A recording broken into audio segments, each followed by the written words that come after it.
Welcome to NightLore, where sleepless nights whisper their truths, and every shadow hides a story. Tonight's tale isn't just another urban legend, it's a confession, a memory that's lingered for years, buried deep beneath fear and silence. If you think you know what's hiding under your bed, you might want to think again. Now, turn off the lights, let the dark settle in, and listen closely. Because once you hear it, you'll never sleep the same again. I wasn't planning to tell anyone this. Not ever. But lately the nights have been getting harder to sleep through. Sometimes when the house creaks just right, I swear I can still hear it breathing from under the floor. I was 16 when it happened. I've moved out, grown older, built a life that looks normal. From the outside, a job and apartment bills to pay. But a part of me is still anchored to that house. It's like the walls never really let me leave. And I still can't explain what happened that week.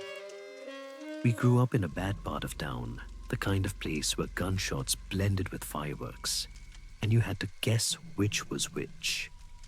Cops drove by slow, like they were waiting for something to go wrong. Graffiti on garage doors, stray dogs in the alleys, sirens that became background noise. People got robbed all the time. TV stools, even food. But it never happened to us. And that's what bothered me most. Not fear, but confusion. We didn't have bars on the windows, no dog, no working alarm system. Sometimes the front door would be left unlocked, or I'd find the back window cracked open just enough to notice. But nothing was ever missing. Almost like someone or something was keeping everyone else away. Dad was gone before I turned 6. Mom said he worked in a specialized field, whatever that meant. Even as a kid, I could tell it was a lie, meant to make her feel better. I figured he either ran off to save his own skin, or worse, got caught up in something that forced him to disappear. I stopped asking about him. Mom worked herself to the bone to keep us afloat. I remember watching her come home after long shifts, her feet, swollen hands, trembling as she untied her shoes. She'd still smile, ruffle my hair, and go check on my little brother before she even sat down. I used to think I could never walk out on someone like that. My brother's name was Michael. I hated it, same as our father. When Mom told me, I remember sitting on the edge of that hospital bed, saying it made my skin crawl. But she wouldn't change her mind, so I called him Mikey. Always Mikey, never Michael. He was a good kid, curious, quiet, always lost in his own little world. He'd draw for hours, humming off-key tunes that didn't sound like any song I'd ever heard. Sometimes I'd catch him staring at nothing, just the air, like he was listening to something I couldn't hear. When I was 16, Mikey was 8. Mom got a phone call late one Thursday night. She didn't say much, just stepped out onto the porch with her coat still on, talking in low tones. When she came back in, her face looked pale, not scared exactly, but aware. She said she had to leave in the morning. Some job downstate contract work. It wasn't optional. She made a list of meals, left cab money under the toaster, showed me where she kept the spare key under the crawl space. Before she left, she checked Mikey's window latch twice. Then she paused in the hallway and whispered, "He's been quiet lately. Maybe he's sleeping again." I asked what she meant. She smiled like she shouldn't have said it. "Nothing, honey. Just keep the lights on." She left before sunrise, and for the first time, the house felt empty in a way I can't explain. That night, Mikey sat on the floor with his knees pulled to his chest, drawing in one of his school notebooks. I was flipping through TV channels, half watching, half not. He didn't look up when he spoke. Can we watch a scary movie? I raised an eyebrow. You can't even sleep with the closet door open. He shrugged. If I see what they really look like, maybe I won't be scared anymore. I sighed, figured if he saw a guy in a rubber mask, it might break whatever spell he'd been living under. Fine. But if you have nightmares, you're sleeping in the laundry room. He grinned. Deal. I found some old horror reruns, zombies, ghosts, bad effects. He was hooked. Halfway through the movie, the TV flickered and the screen went black. Then came the harsh, flat drone of an emergency alert. Amber Alert. The text scrolled across the screen.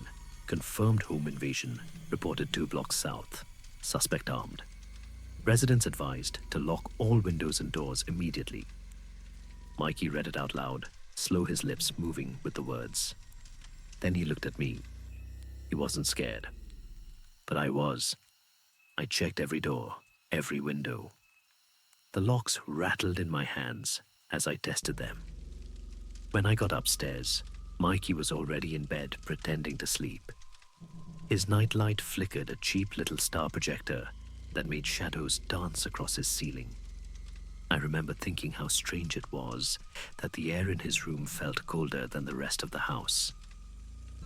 I was just starting to drift off when I heard a scream that ripped through the dark. High-pitched, terrified, Mikey's voice. I didn't think. I just ran. His door slammed against the wall as I burst in. He was sitting up in bed, crying silently, eyes fixed on the space under the mattress. I grabbed his shoulders, shaking. What happened? He couldn't speak. He just pointed. Under the bed, he whispered. I told him there was nothing there, that it was just a dream. But he kept shaking his head. It's back. I tried to joke. Maybe it moved out when it heard me coming. He didn't laugh. I sighed, crouched down, and lifted the bedspread. At first, I saw nothing, just dust and a forgotten sock. Then something blinked. 2 enormous yellow eyes stared back at me, long vertical pupils adjusting slowly to the light. They were too far apart, too low, too still. A smell hit me, wet fur, rot, and copper. As my vision adjusted, I saw it clearly, a head that shouldn't fit beneath a bed frame. Thick fur matted and slick, lips parted slightly, revealing rows of broken, disjointed teeth, and in the spaces between a grin. It wasn't afraid. It wasn't hiding. It looked pleased. I couldn't move. Then, as if it could sense the exact moment, fear froze me solid. It shifted, not forward, not closer, just enough to smile wider. That was enough. I stumbled back, grabbed Mikey, and dragged him from the room. We climbed into the attic and slammed the hatch shut behind us. I yanked the ladder up, heart pounding so loud I could barely hear anything else. Mikey sat in the corner, trembling, his small hands gripping my sleeve. I pulled out my phone, fingers shaking, and dialed 911. Someone broke in, I said. I wanted to tell her what I saw, but the words wouldn't form. There's something in our house. Please, we're in the attic. The operator asked for my address. I gave it to her twice. She told me to stay calm, that officers were on their way, and then asked if I could describe the intruder. Before I could answer, the phone cut off. No click, no static, just silence. The screen went white, and for half a second, a sentence flickered across it. Don't look again. Then the phone died. From below, I heard glass shatter. Then footsteps, too heavy to be human, but too erratic to be anything else. Cabinets slammed, furniture scraped. Then, a sound I'll never forget. A low growl, like something clearing its throat from deep inside a chest, too large for the room it was in. Then a scream. Not Mikey's, a man's. There was chaos, crashing, running, another scream, cut short by something wet and heavy. Then silence. A silence that pressed on the walls, thick and absolute. Mikey buried his face in my arm, sobbing quietly. We stayed there until blue lights flashed through the attic window. When the police found us, they said we were lucky. The kitchen window had been smashed in. The dinner table split in half. A dark stain smeared across the floor. They found a gun on the tiles, registered to the suspect from the Amber Alert. He was never found. One officer patted my shoulder, told me I'd done a good job, said calling it in had saved both our lives. I nodded, pretending to believe him. But when he turned away, I saw him glance at Mikey's room. He stepped closer, hesitated, and murmured to his partner, "It's still warm in here."